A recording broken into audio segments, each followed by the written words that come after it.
So I'm just pricking out some lettuces, and so I'm just preparing the tray.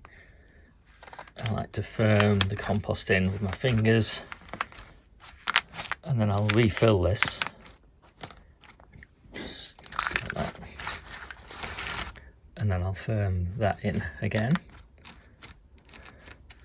and then I'll refill it and just make the planting holes.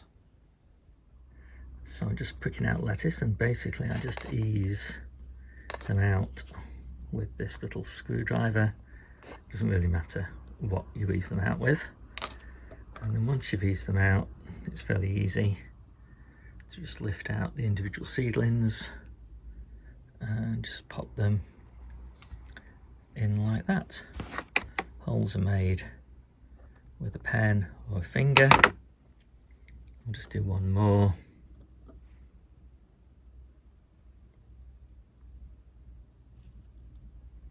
There we go. And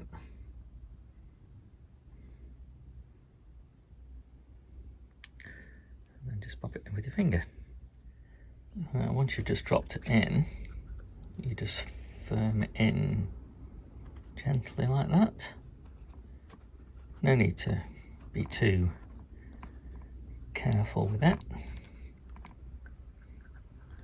because you're going to water these in a minute. And when you water them, it'll just settle the compost around them, no problem at all. So I would normally be doing this with 2 fingers, obviously, but there you go, you get the idea. So I'm watering now, and when I'm watering new seedlings, I'm just watering around the edges. You can think of it as sort of cleaning the soil off the seedling tray. Just not too much water on the actual lettuce seedlings themselves. And just mention that these are all pricked out into seed compost, not potting compost. I don't want them growing too fast. They'll be ready in 2 weeks anyway from now. And they are, how many days old? 8, 12, 10 days old at the moment. So that 30 days, and they should be ready.